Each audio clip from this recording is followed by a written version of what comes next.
All right, welcome back to Focal Point AAFR Talk. Brian Fisher is my name. Welcome to the conversation. 888-589-8840. Number to call if you want to join the program. 888-589-8840.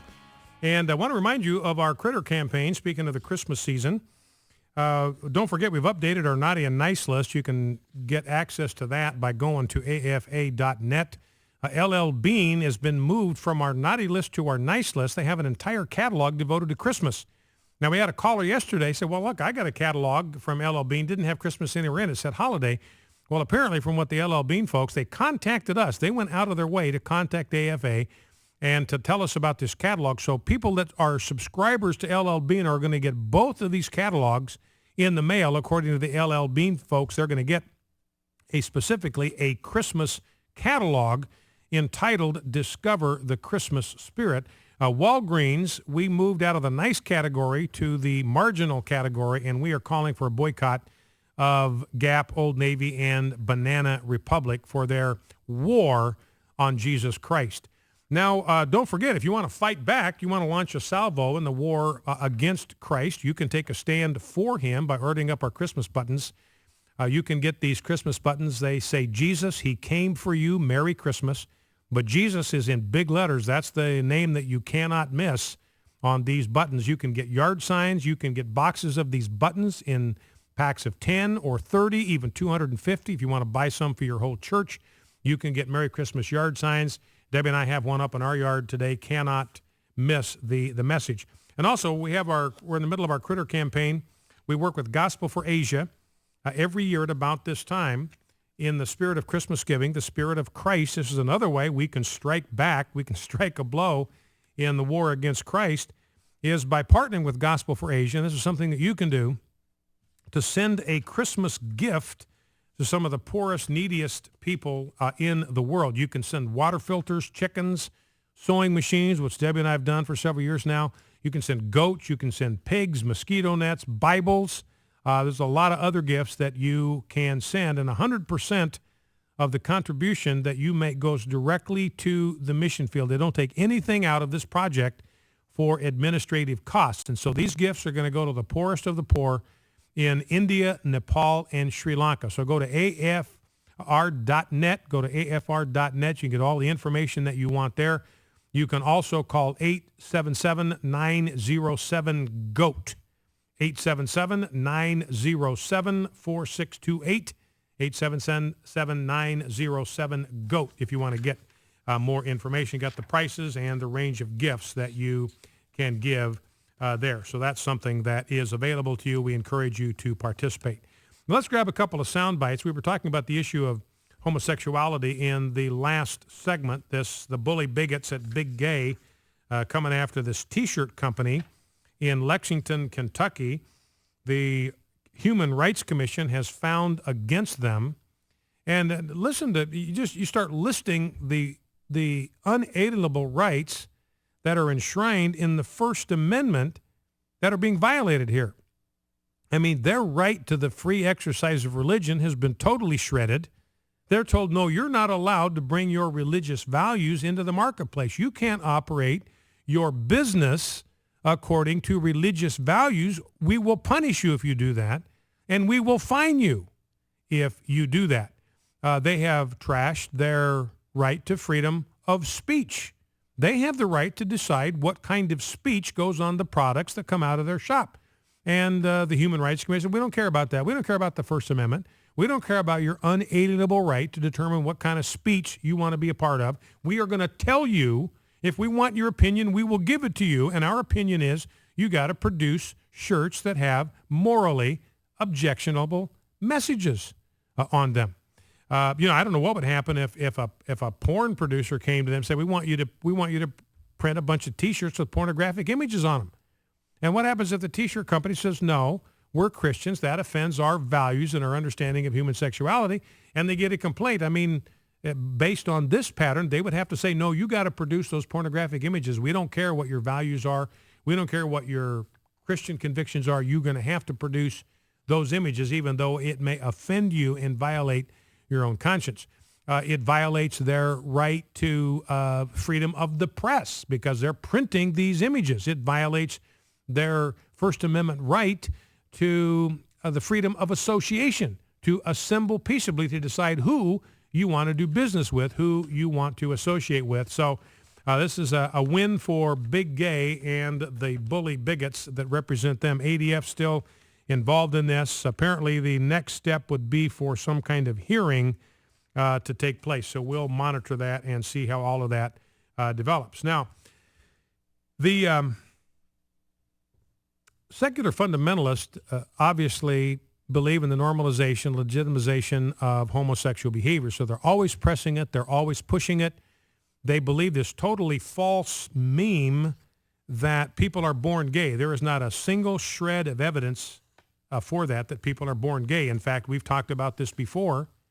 And you listen to Piers Morgan, and clearly for Piers Morgan, it's an item of faith for him, but it's not rational. It's emotional. And you'll hear him basically, he doesn't realize what he's doing.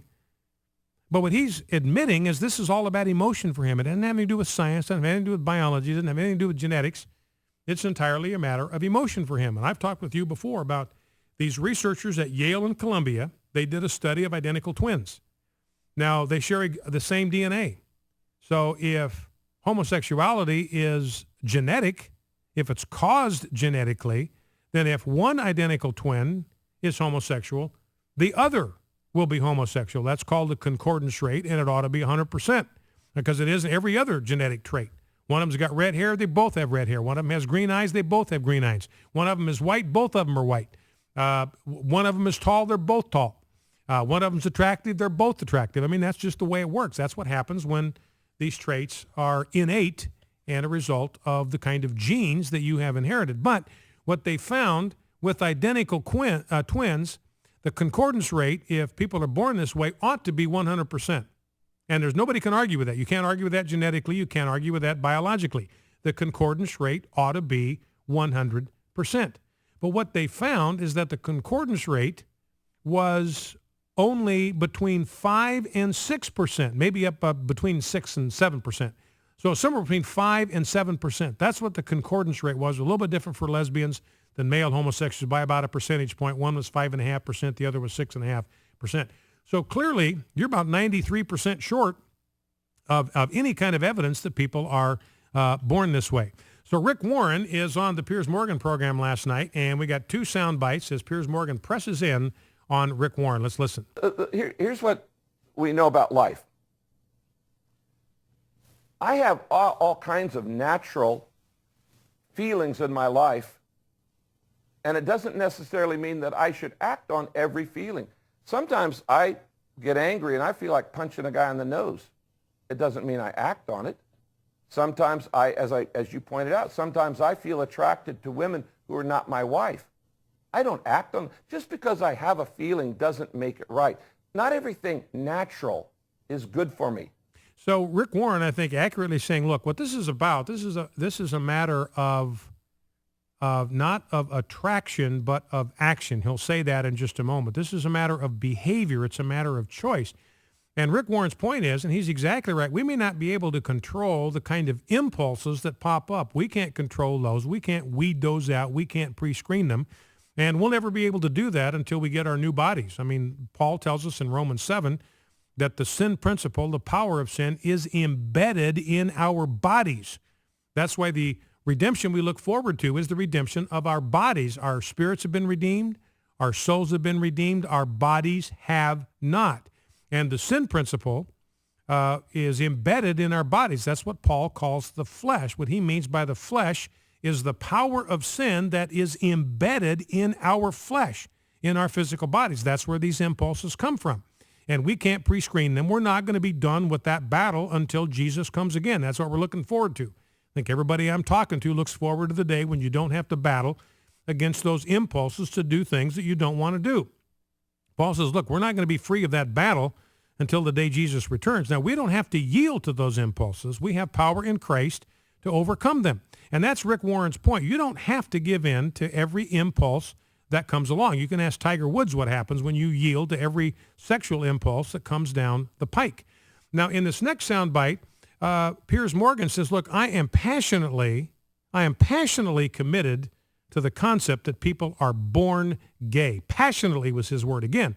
So Piers Morgan saying, look, this isn't a matter of science. I'm not scientifically committed to that principle. I'm not genetically committed to that principle. I'm not biologically committed to that principle. I am passionately committed to that principle. So he says, look, I believe it. I want to believe it. And therefore, for me, it is true, which illustrates what we've said before. To be a liberal like Piers Morgan, you do not have to think. All you have to do is feel.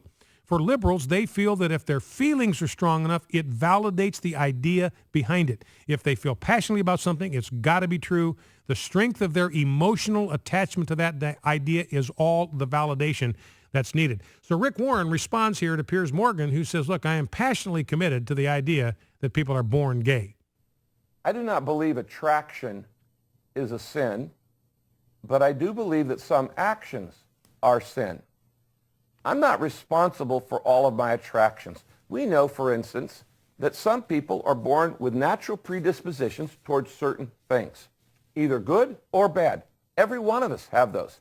I may not, I'm automatically attracted to certain kinds of art, certain kinds of music, I don't think that's a matter of right or wrong. But the Bible clearly states that I am absolutely in control of my actions. And I think Rick Warren is exactly right. And that's what the issue here. Don't get lost in the weeds on impulse or attraction. We can't always determine where they came from. And I don't buy this, but some people say, look, some people are genetically predisposed to be alcoholics, or they're genetically predisposed towards some other self-destructive behavior. Now, let's assume for the sake of argument that's true, and maybe it is. But let's assume for the sake of argument, we wouldn't say to somebody that's predisposed to alcoholism, look, just go right ahead and indulge. That's just who you are. That's the way you're made. You were born that way. Go ahead and destroy your life. Drink yourself into a drunken stupor every night. Destroy your life. Destroy your health.